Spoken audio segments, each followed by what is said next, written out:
Começa agora o podcast de fato. Uma visão popular do Rio Grande do Sul, do Brasil e do mundo.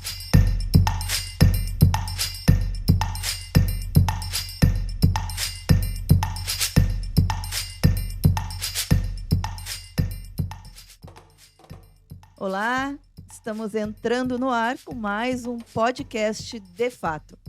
Uma parceria do Brasil de Fato RS com o Sindicato dos Bancários de Porto Alegre e região.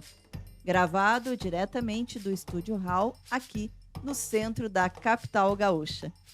Comigo, tocando o programa, Ayrton Centeno. Salve, Kátia. E aí, Ayrton, semaninha difícil essa, hein? Terrível. Também conosco na bancada o comentarista Dom Real Pereira dos Santos, o homem que descomplica a economia. Oi, Kátia. Oi, Centeno. Oi, todos e todas. Todos e todas e todes, né? Isso. Vamos lembrar dos cumprimentos aí. A nossa entrevistada de hoje é a Ana Penido. Ela é mestra em estudos estratégicos e doutora em relações internacionais. Faz agora o pós-doutorado pela Unicamp e é uma das pesquisadoras do Instituto Tricontinental de Pesquisa Social. O foco do seu trabalho está nos militares, este segmento que nos provoca tantas perguntas e inquietações. Nesta semana, eles saem dos quartéis para marchar e saudar a pátria, o que não reduz as nossas apreensões. Bem-vinda, professora Ana Penido. A professora, nesse podcast, né, estamos inaugurando a entrevista online com a Ana Penido, que vai conversar com a gente por 30 minutos. Bem-vinda, Ana. Bom dia, boa tarde, boa noite. Eu não sei que horas que vocês vão estar assistindo essa nossa atividade. Obrigada pelo convite para o Brasil de Fato do Rio Grande do Sul. Ó, já quero deixar aqui um cartão, né, dizendo que quem nos indicou fortemente a tua entrevista foi o Miguel Stedley. Que é meu parceiro no Ninguém Regula América, né? A gente tem um livro junto, foi Ainda bem bem bom. que não foi nenhum general, né? Não, eu acho que um general não iriam te indicar, né, Ana? Talvez, quem sabe? Dependendo do general, né?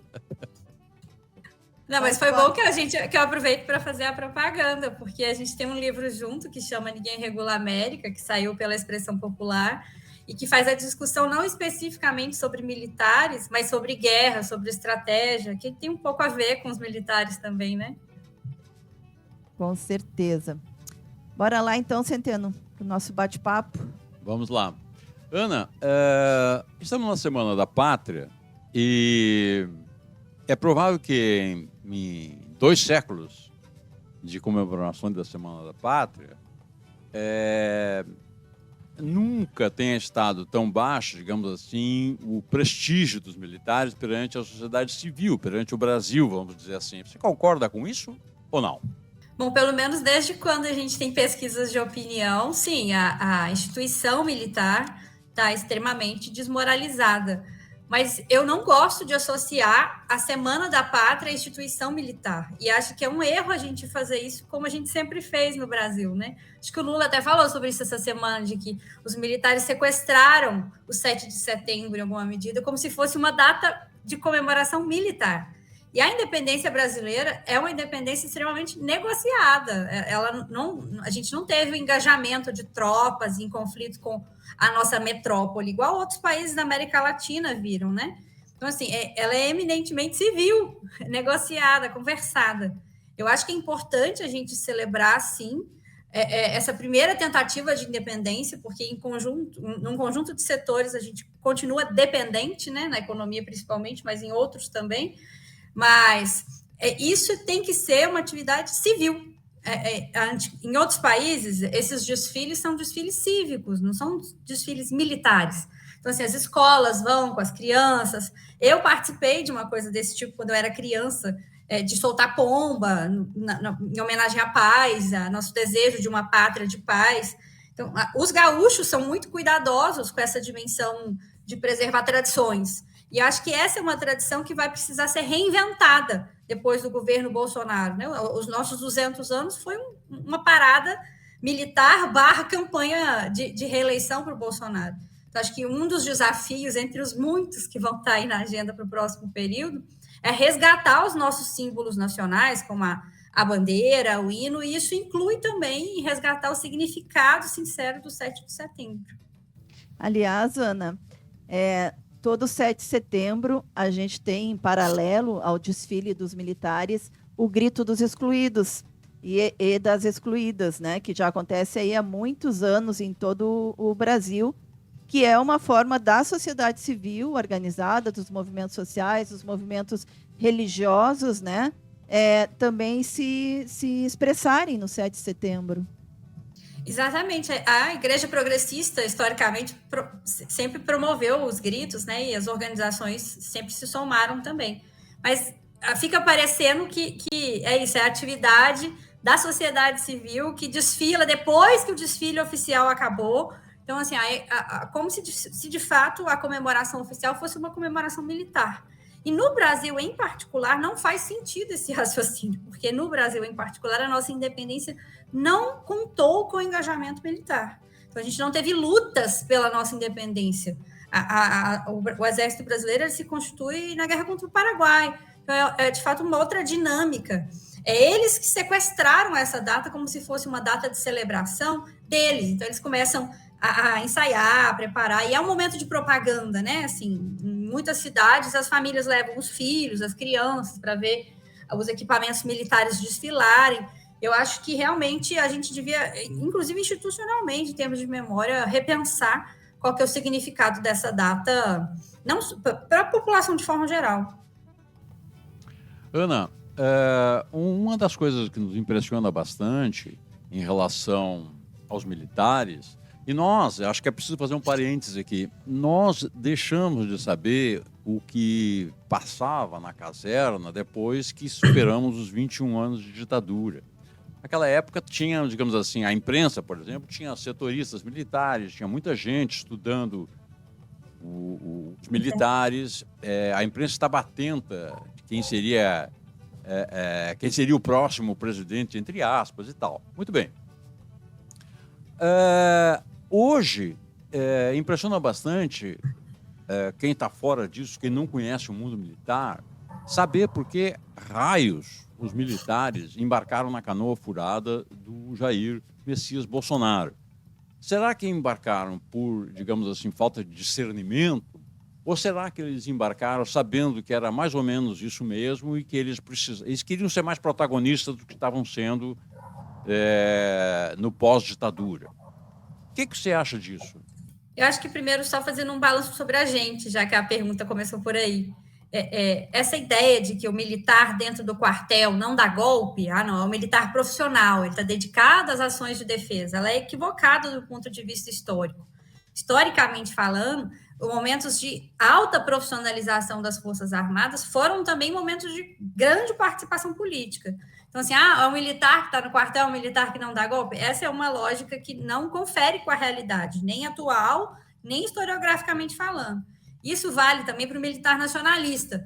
Não, os militares vão ser contra as privatizações. Eu escutei isso muito no início do governo Bolsonaro. Também não confere com a realidade. Se a gente olha para os documentos da Escola Superior de Guerra, isso já estava previsto desde os anos 80, os anos 90. Então, assim, a gente teve, sim, a participação deles, por exemplo, importante na construção da Petrobras, mas já desde os anos 90, o neoliberalismo ele era predominante do ponto de vista da visão econômica que existia dentro da caserna. Então, assim, tem coisas que a gente se surpreende porque a gente deixou de olhar para eles. Aí olha para eles e fala assim, olha, eles são assim. Mas eles já eram assim antes do governo Bolsonaro começar. Sobre a relação deles com o governo Bolsonaro, assim, eu acho que eles que construíram o barco, a canoa furada aí, eles que construíram. O Bolsonaro, ele é fruto dos quartéis. Ele foi formado no ambiente militar, ele carrega um conjunto de valores que são comuns ao ambiente militar. Então, essa ideia de que nós somos os verdadeiros defensores da pátria, o restante não é. Essa ideia moralista mesmo da política. Então, a gente vai conseguir, as coisas estão dando errado, é porque os civis são ruins. a ideia de tutela, mesmo o elogio aos porões, segmentos militares continuaram se mantendo favoráveis à tortura na época da ditadura. Então, assim, tem um conjunto de questões que o Bolsonaro traz para a agenda pública que já existiam enquanto agenda dentro do meio militar. O que acontece é que o meio militar tentou, inclusive fez uns testes assim para ver quem que colava na opinião pública, né? Já que eles não tinham força suficiente para fazer um candidato a presidente sozinho. Eles chegaram a tentar, por exemplo, o general Heleno, para ver se, vamos ver se esse aqui emplaca para a candidatura de presidente. E o Bolsonaro, ele consegue agregar outras características, né? Outros segmentos colaram também nessa candidatura. Os segmentos pentecostais, que a gente também trabalha lá no Instituto Tricontinental, e um discurso mais conservador, que também conecta bem.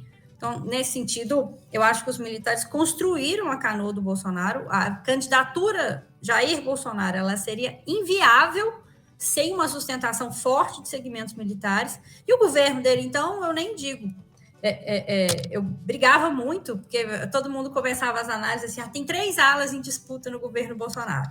Tem os olavistas, tem os evangélicos e tem os militares. E assim, os militares, a rigor, eles entraram e saíram junto com o Bolsonaro. Nunca houve um desembarque, né? Eles ficaram todo o tempo. Eles não perderam espaço na disputa política. Uma questão, tu entendes que essa linha de pensamento mais conservadora ou neoliberal, né? Veja que coisa interessante. O neoliberal é o conservador, né? Isso é monolítico dentro dos quartéis? Ou existem correntes, ainda que minoritárias, em disputa dentro da caserna? É difícil a gente quantificar as correntes, né? O que a gente pode fazer é analisar os documentos e o comportamento da cúpula. Nos documentos, que são os da ESG, por exemplo, eles se manifestam a favor do liberalismo econômico. Seria o Estado máximo para os militares e o Estado mínimo para o restante do povo brasileiro. O Estado só é máximo na área repressiva. No que diz respeito à parte de produção de armamentos, aí a gente já sente alguma diferença. Embora eles tenham, por exemplo, protagonizado a venda da Embraer, que deu errado, mas não por nossa conta, por causa da Boeing, né? E aí deu errado e não aconteceu, não se concretizou a venda dessa empresa. Por outro lado, a gente viu empresas militares crescendo durante o governo Bolsonaro. Então, assim, eles criaram 2 novas estatais, agora eu não vou lembrar o nome de cor, mas eles criaram 2 novas estatais e existem diferenças. Isso aí a gente vai ver no survey de opinião, por exemplo, especificamente no que diz respeito aos equipamentos militares, tá? Não no que diz respeito ao restante das outras empresas que existem na sociedade, não. Especificamente nas empresas, no que diz respeito aos equipamentos, aí tem muita diferença. Tem muita gente que é a favor de acordos, desde que eles só se eles vierem com transferência tecnológica.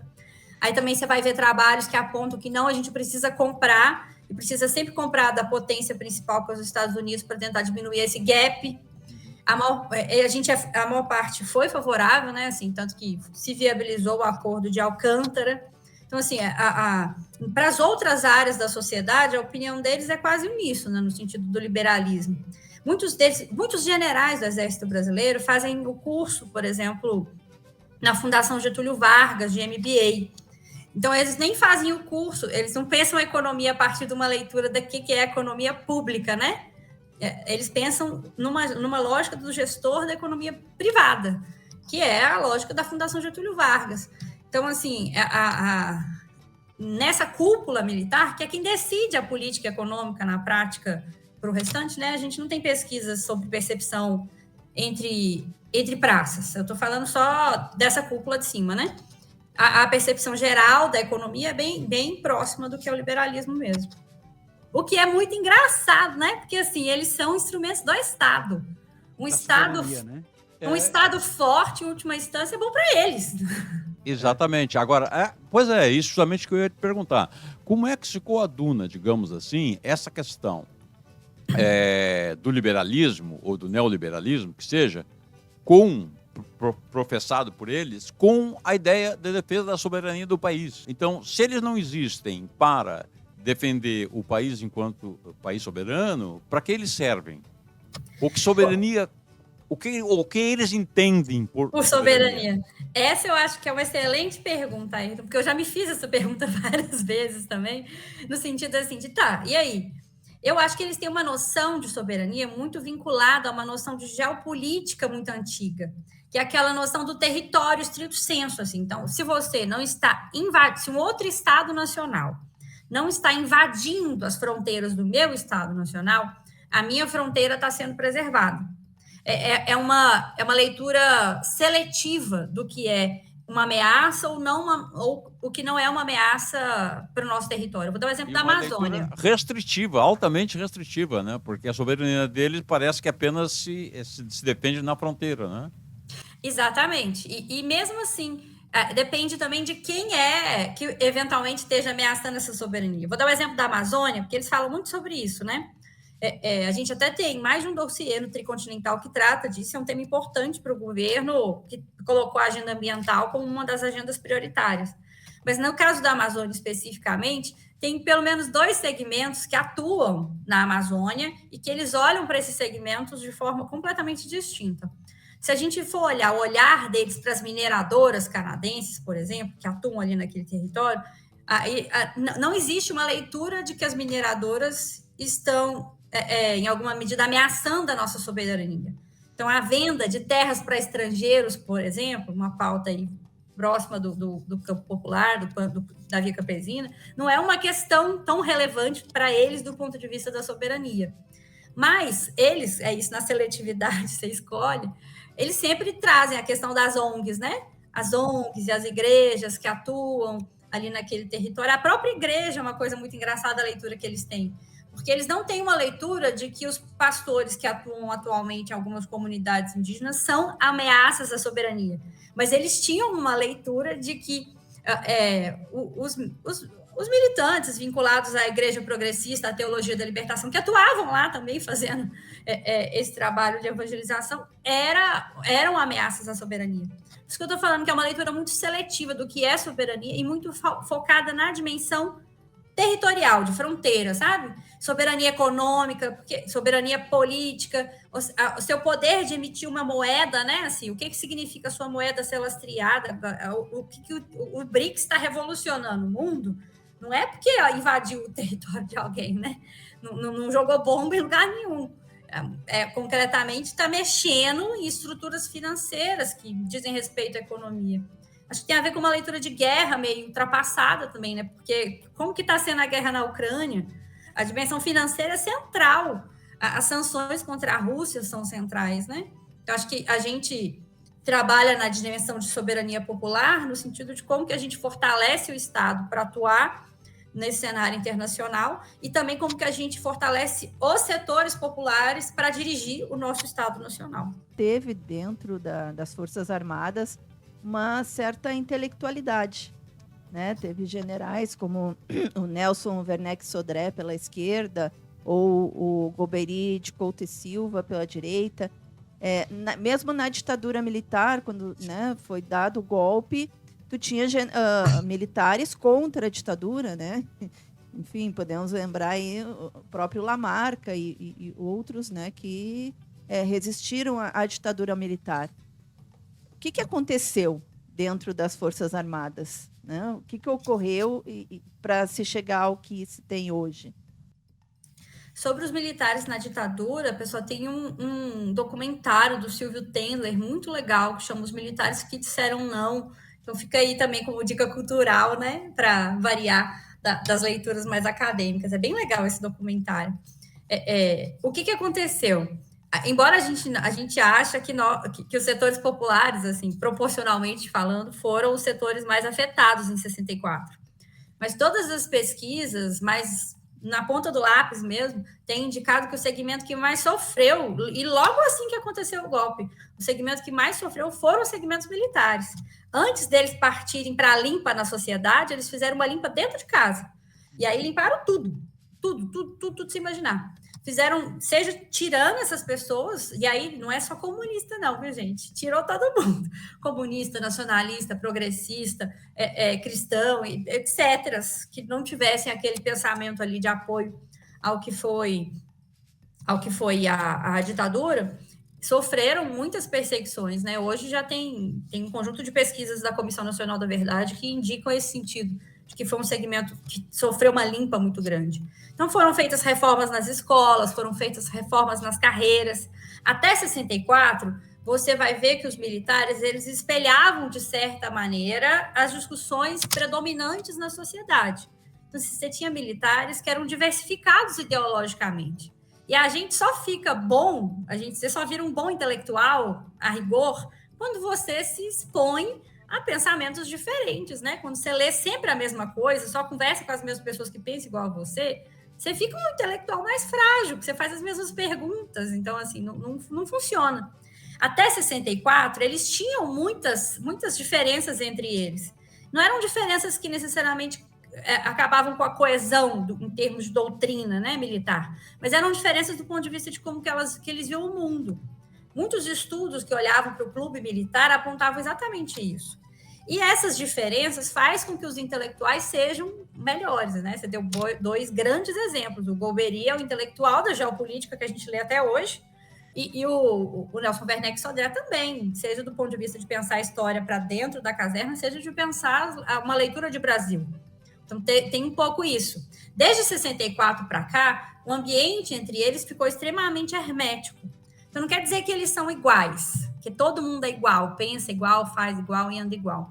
Tem diferenças, tem divisões dentro da caserna. Até essas divisões mais básicas que todo mundo sabe. Tipo assim, a Marinha é diferente do Exército, que é diferente da Aeronáutica. Os oficiais são diferentes dos praças. Então, assim, tem diferenças.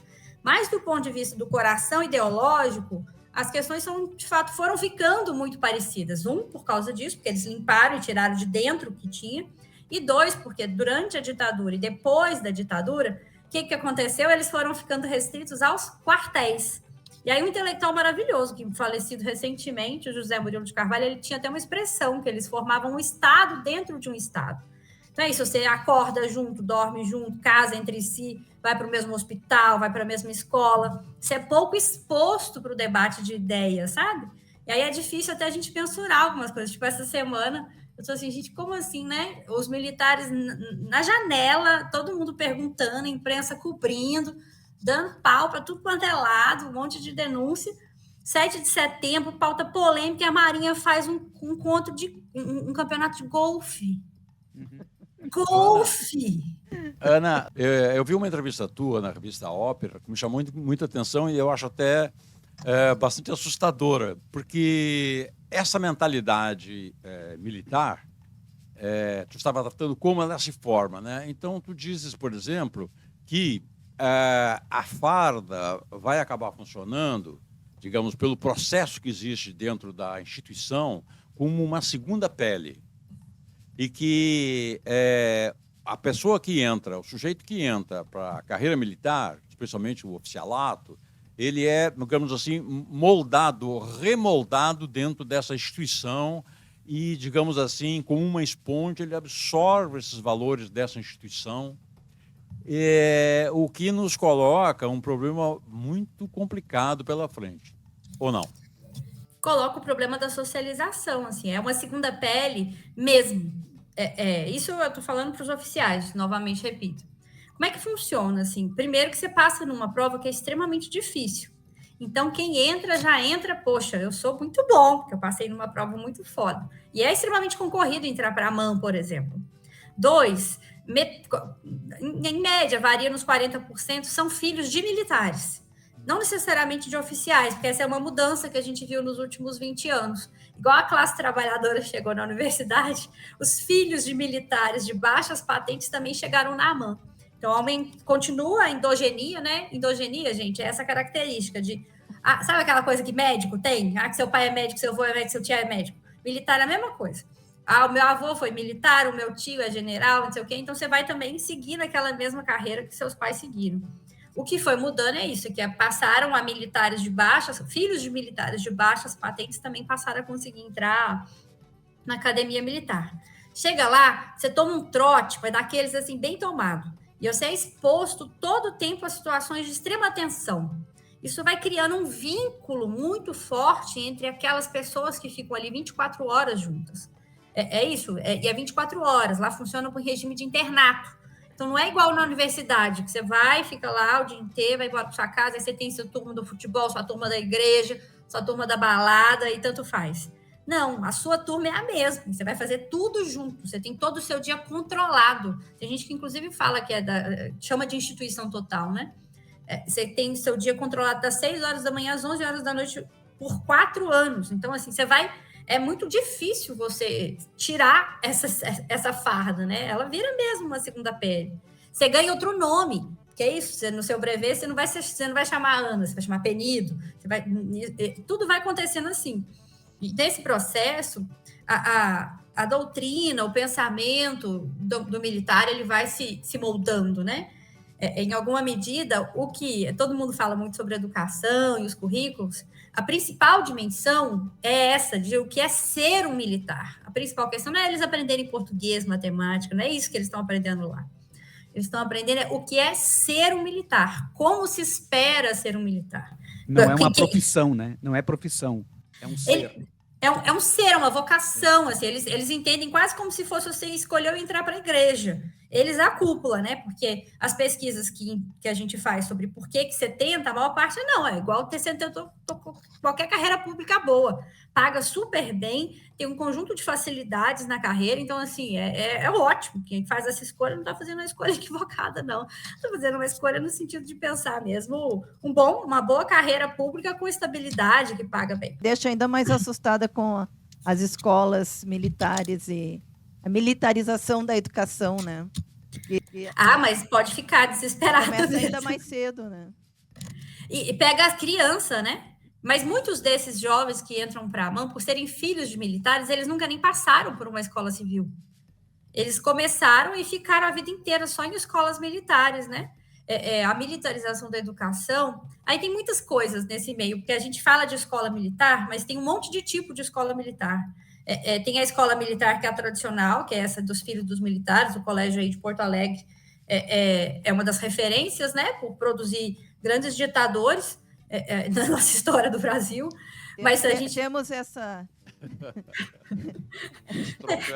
Esse troféu. Porto Alegre está tendo vários troféus. Mas Santa Maria disputa com vocês, então vocês podem ficar tranquilos que sempre vai ter Santa Maria.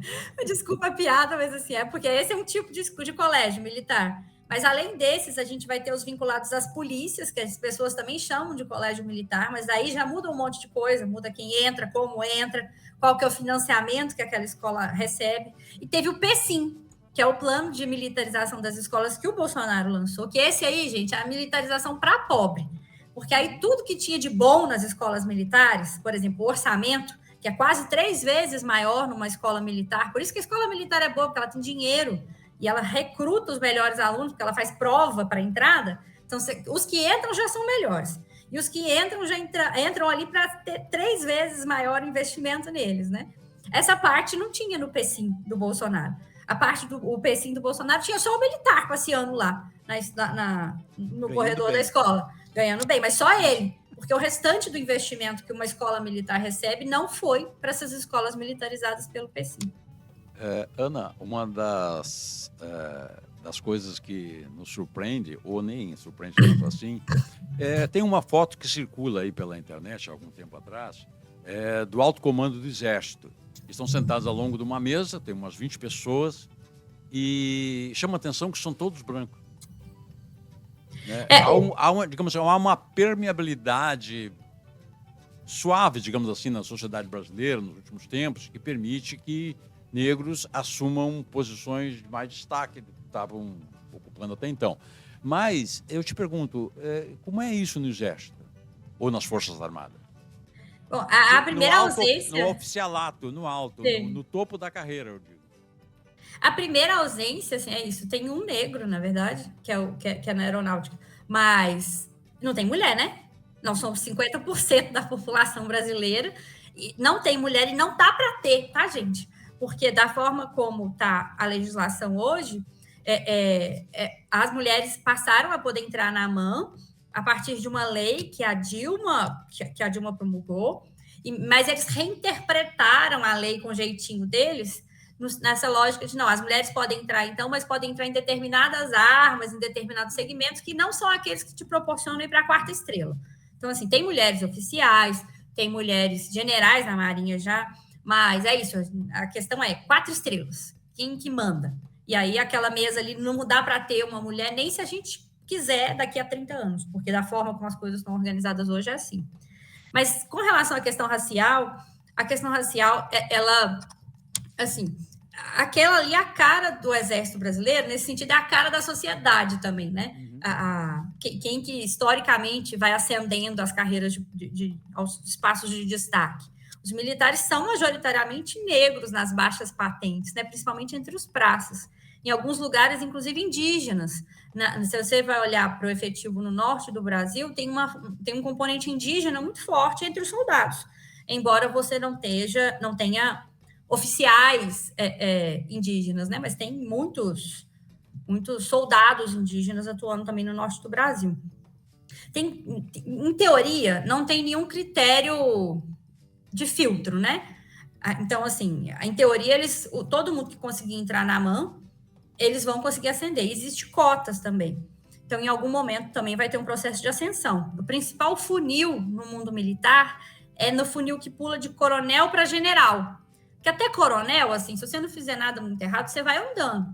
E justiça seja feita, do ponto de vista racial, dentro das Forças Armadas, é mais democrático do que na sociedade civil de forma geral. Se você vai ver na universidade, esses jovens que entram por cotas, eles não têm nenhum tipo de apoio. Então, assim, é aquele menino que você vê que vem de brigadeiro para tentar terminar não sei o quê, e faz não sei o quê para poder tentar tirar um xerox. Isso eu estou falando da universidade pública, né, da onde eu venho. Isso era uma realidade muito comum. As pessoas custavam para entrar e tinham poucas políticas de ajuda na manutenção. No meio militar, não. Você entrou na AMAN, você está com casa, comida e roupa lavada. Então, assim, na pior hipótese, ali dentro as coisas vão se misturar. E uma coisa é que na AMAN, nas nossas academias militares, não entram ricos. Historicamente falando, diferente das universidades federais, por exemplo, né? Que não é só a classe média que entra, mas entra também as classes mais altas também têm acesso às universidades públicas. Na AMAN, historicamente falando, ninguém interessa, porque você nasceu, você é bem nascido, você é rico, você vai caçar, ficar lá passando perrengue, 4 anos, pode que...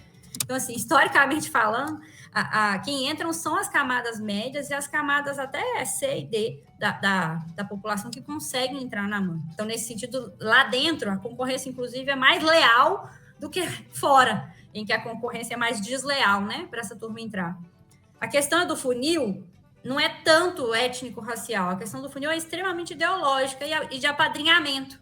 Então, aí sim entra o componente racial, porque essa coisa do filho, do neto, do tio, do sobrinho, pesa muito nesse momento, porque para você... Por isso que eu falei que até coronel as coisas vão indo, e vão indo de forma até mais igualitária do que na sociedade, se a gente for comparar. Ali não, ali é o funil para subir para general. Aí entra um filtro que é político, ideológico, que é relacional, de com quem que você vive, como é que as coisas funcionam, que aí o filtro é pesado. Por isso que a gente chega naquela foto. Ana, quero te agradecer muito. O nosso tempo é curto, mas tu nos trouxesse informações muito relevantes. Eu acho que é fundamental, né, a gente conversar mais sobre esse tema dos militares, que parece que é um tema um pouco tabu na sociedade, né? Tipo, é aquele vespeiro que ninguém quer colocar a mão, né, para não... porque é perigoso, realmente, mas precisamos falar muito mais sobre isso. Te agradecer muito e te convidar para continuar aqui conosco no programa até o final. Eu que agradeço. Acho que a questão militar é uma questão de poder, então todo mundo tem que se colocar essa dimensão. E o Rio Grande do Sul é um espaço muito importante para a gente fazer esse debate. Todas as pesquisas de opinião, todos os lugares, assim, o militarismo, ele existe, ele é presente na cultura gaúcha. Então, a gente precisa abrir essa caixa preta e enfrentar o que isso significa e por que isso é dessa maneira. Se você gosta do jornalismo do Brasil de fato, acredita que é possível uma outra comunicação, uma comunicação comprometida com a classe trabalhadora, Entra lá no site apoia.se/Amigos do Brasil de Fato RS e contribua com qualquer valor. Qualquer apoio é importante para continuarmos com o nosso trabalho com credibilidade e qualidade. Descomplicando a economia. Eu vi uma notícia que me chamou muita atenção num dos jornais concorrentes aí da grande imprensa de ontem. A manchete é a seguinte: milionário que gasta $2 milhões ao ano para voltar a ter 18 anos, começa a terapia para rejuvenescer o pênis. Mesmo, gente, eu falei pênis. Isso, Dão, esse milionário, né? Ele é um milionário norte-americano, ele já ficou conhecido mundialmente por gastar cerca de $2 milhões por ano para voltar a ter 18 anos e decidiu uma medida drástica, né, de rejuvenescimento, que foi trocar de sangue com seu filho de 17 anos. Que interessante. E agora ele traz essa... E aí eu fico pensando, né, todo esse mimimi aí que a gente está vendo por causa dessa tributação que está se propondo, né? Realmente eu fico preocupada, entendeu? Porque eles não vão ter dinheiro para essas questões tão importantes, né, para a vida. É, realmente. Qual é a idade desse milionário? Não diz. 45 anos. 45, um jovem, né? Um jovem. Bom. Tem outros que querem construir foguetes e viajar pelo universo, né? Eu queria fazer Nós estamos no meio de uma disputa, né? Uma disputa ideológica, de narrativas, que começou essa disputa, assim, não, já é mais antiga, mas ela foi meio que detonada a partir desta proposta do governo agora de tentar, não é nem de tributar, é tentar cobrar o imposto devido dos super ricos. E eu queria tentar fazer um gancho antes com a entrevista da Ana sobre a escola militar. Olha que coisa interessante. Qual é a diferença de uma escola militar para uma escola pública? Normal, né? A diferença é dinheiro. É orçamento. Claro que também tem a diferença metodológica, a diferença de ensino, também tem. Mas a principal diferença que garante o desnivelamento entre o resultado de uma escola pública tradicional e o resultado da escola em relação à escola militar tradicional é recurso. A escola pública tradicional tem um investimento de aproximadamente 4 mil e poucos reais aproximadamente por ano, o que vai dar R$370 por aluno por mês. A escola militar tem um orçamento, até a Ana pode me corrigir se eu estiver enganado, mas no mínimo em torno de R$20 mil por ano. E esse dinheiro não vem do Ministério da Educação, vem do Ministério da Defesa. Exato. Então, quer dizer, tu tem ali um nível orçamentário de gastos por aluno muito maior.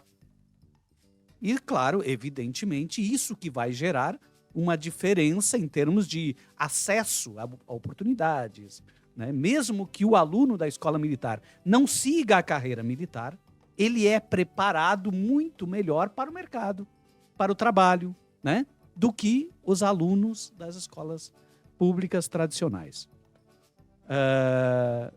Inclusive, veja, o volume de dinheiro que todo o Estado brasileiro dispõe para investir em cada cidadão é em torno de 13 a 14 mil reais.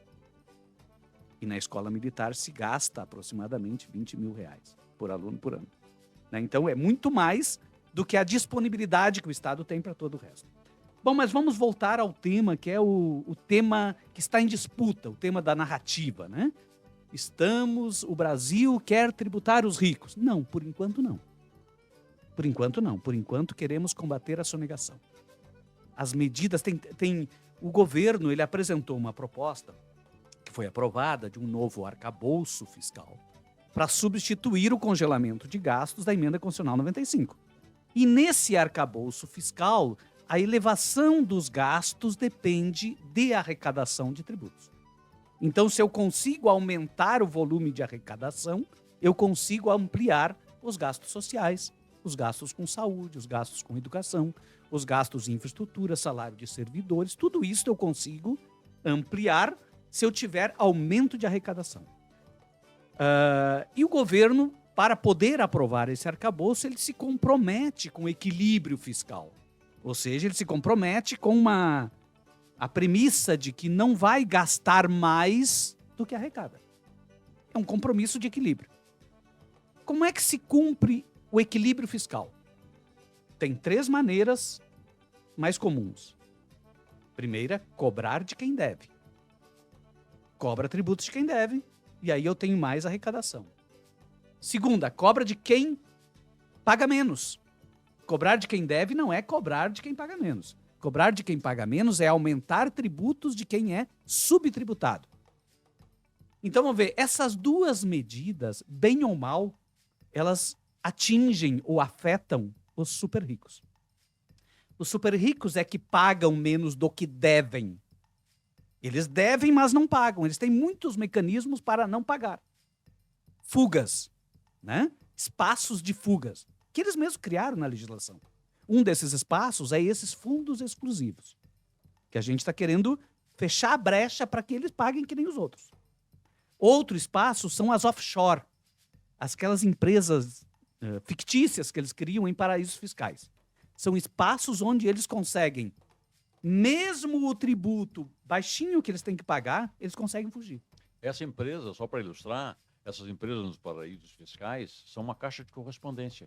Caixa postal, a maioria são. A maioria são caixas postais. São criadas só para usar uma brecha para não pagar impostos. O governo está propondo que essas 2 brechas sejam fechadas.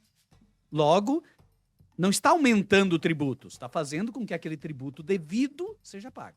Tá certo? A outra medida para tributar os super ricos, que seguia a segunda alternativa, seria tributar lucros e dividendos, tributar grandes fortunas, que até hoje não se tributa, né, que está na Constituição desde 88, não se tributa, aumentar, quem sabe, alíquotas das grandes heranças, tudo isso são medidas que aumentariam um pouco a tributação dos super ricos, que pagam muito menos que os pobres. Mas tem uma terceira alternativa para o equilíbrio, que é cortar gastos. Cortar gastos. Então vamos lá. 2 alternativas oneram um pouco mais os ricos. Uma alternativa onera quem? Os pobres. Cortar gastos é tirar dinheiro dos pobres, né? Ou seja, o gasto social é uma renda invisível.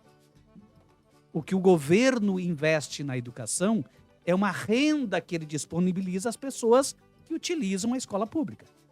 Da mesma forma no SUS. O governo investe em torno de R$130 por pessoa, é como se ele estivesse dando uma renda para as pessoas. As pessoas vão lá, tem um médico para atender, é uma renda invisível. Cortar gastos é passar a conta para os mais pobres.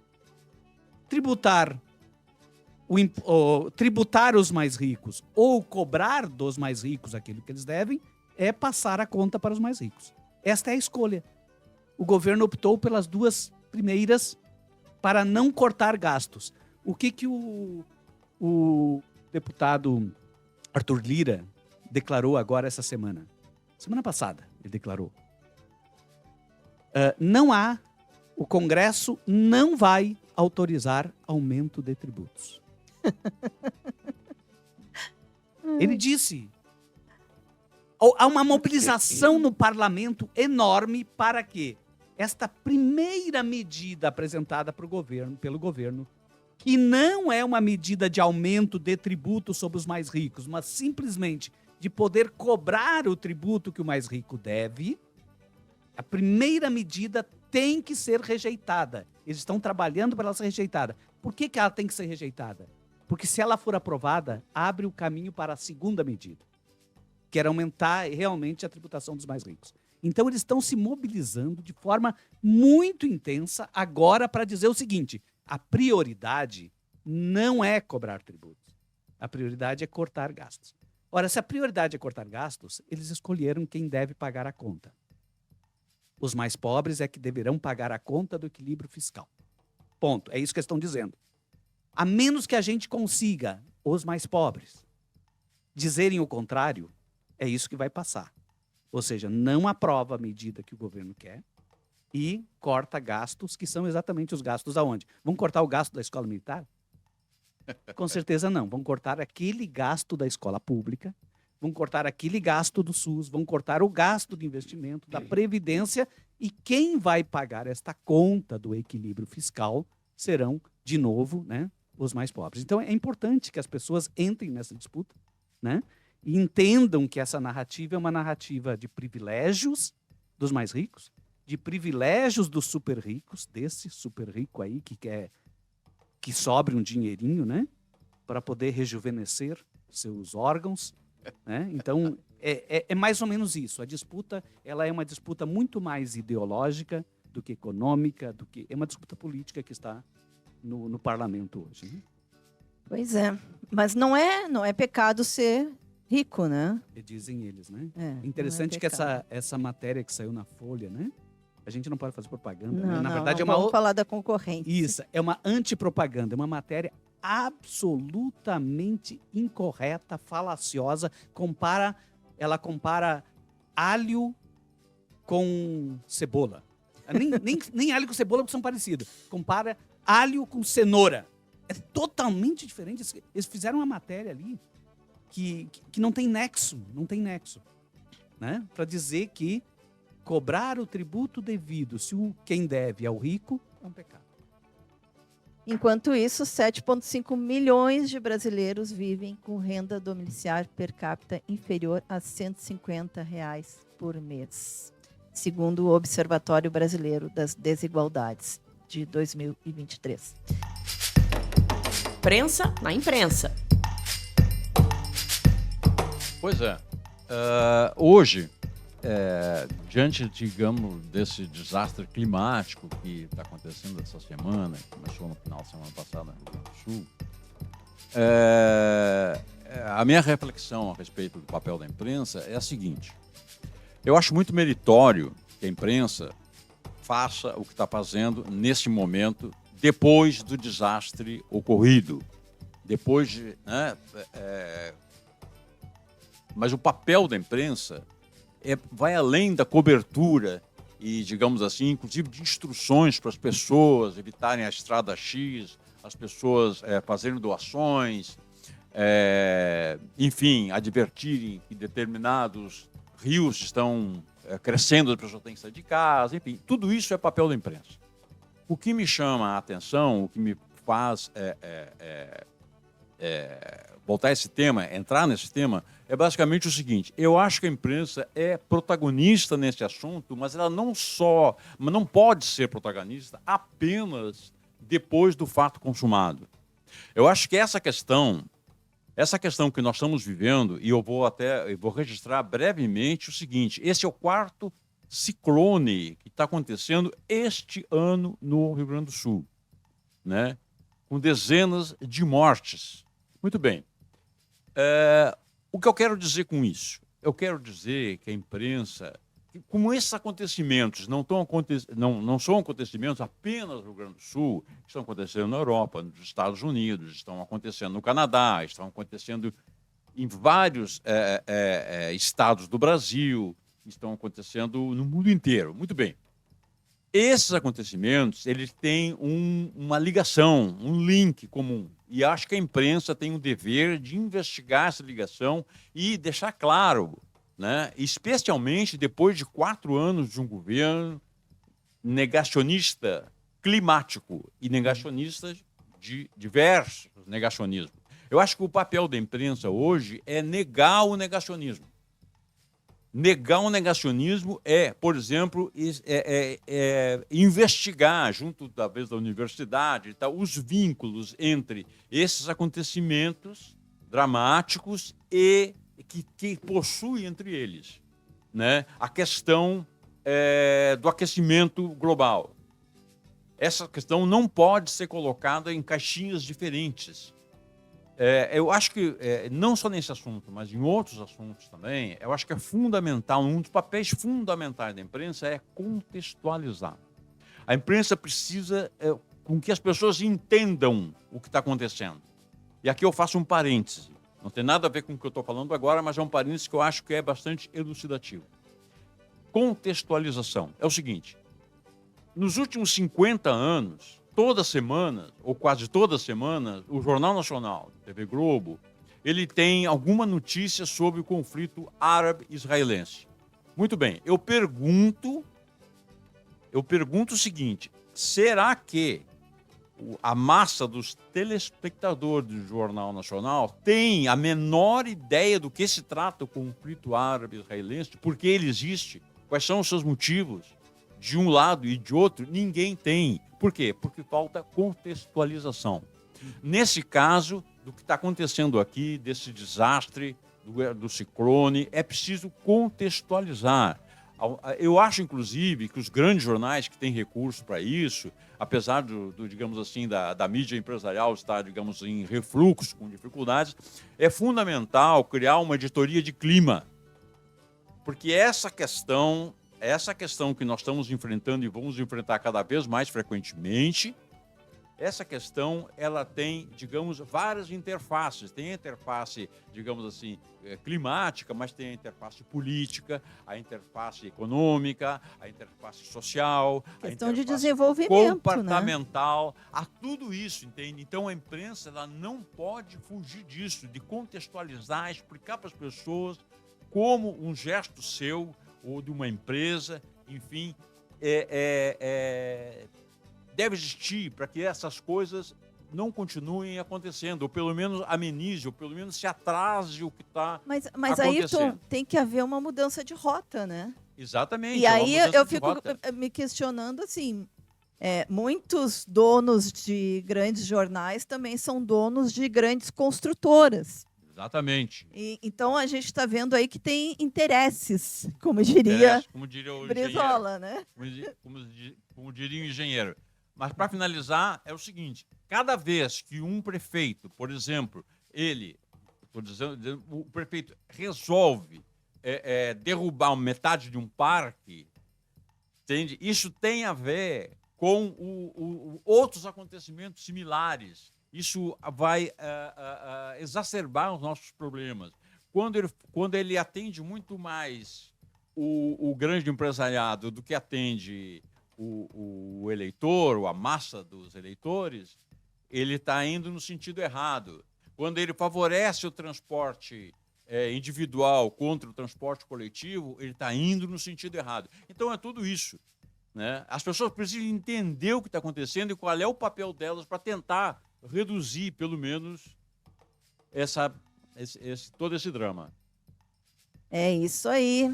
Falou Centeno. Mas aí acaba a notícia, né, Centeno? Aí acaba, né?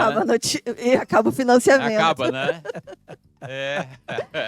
Gente, estamos chegando no quadro mais animado do nosso programa e no encerramento também.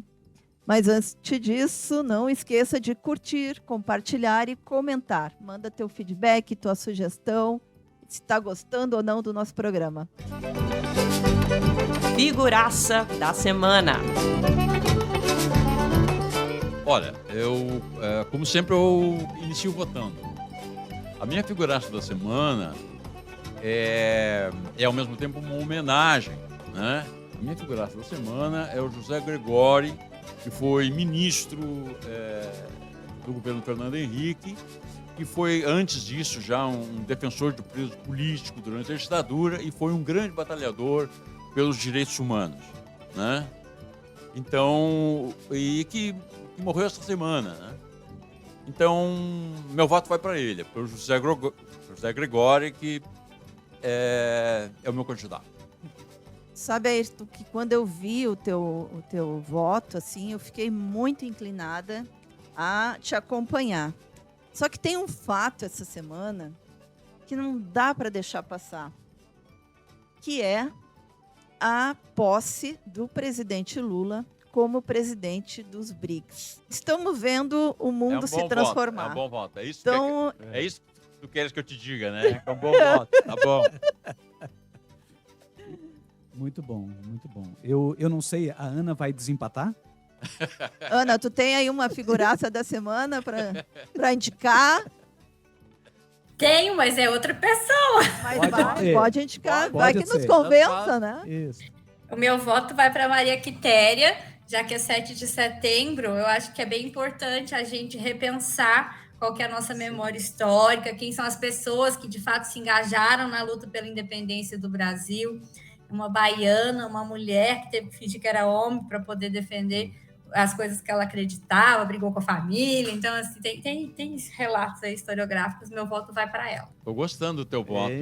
Olha aí, ó. Eu tinha uma quarta pessoa aqui, né? Eu ia votar, não sei se vou votar uma pensadinha. Tá indeciso na boca da urna. Isso. Eu ia votar na deputada Erika Hilton, né? Pelo discurso que ela fez ali em relação à questão da mulher, a questão da, né? Mas eu vou acompanhar a Ana. No voto da Maria Quitéria, né? Pelo significado, pela importância histórica que ela teve. Sem nenhum desprestígio, né, aos votos dos companheiros. Eu sou conhecido como Maria vai com a avó. Então vou acompanhar também. Olha aí, Ana, já chegou. Poxa, foi bom, ainda bem que eu fiquei até o final. Eu falei que eu ia ficar até o final porque eu queria votar. Vai com a Maria. Vai com a Maria. Então tá, gente. Então vamos lá. Eu também vou acompanhar, então, né? Não vou ficar aqui São todos Maria. por trás. Somos todos Maria. Somos todos Maria. Então hoje, e a nossa figuraça da semana é, então, Maria Quitéria. Gente, muito obrigada. Ayrton Centeno, Dão Real, Ana Penido, um prazer te receber aqui no podcast De Fato. Seja sempre muito bem-vinda. E a próxima, né, aqui em Porto Alegre, né, com a gente. Comer uma pizza. Para comer uma pizza de verdade, né? Porto Alegre tem pizza de verdade, não é só churrasco. É bom explicar para os que estão acompanhando que ela foi convidada para comer uma pizza e servir uma pizza de gemada que ela detestou. E de churrasco. Agora Vamos combinar que a gente come ou churrasco ou a pizza. Não precisa ser as duas coisas ao mesmo tempo. Quando tu vieres, tu vai provar uma pizza de chimarrão. Vai ser uma pizza de pão de queijo. Vai ficar com saudade da pizza de gemada. Gente, aproveitar então mais uma vez para te convidar para apoiar o nosso jornalismo, a contar o que a mídia tradicional não conta. Acessa apoia.se/Amigos do Brasil de Fato RS e contribua para fortalecer a nossa comunicação.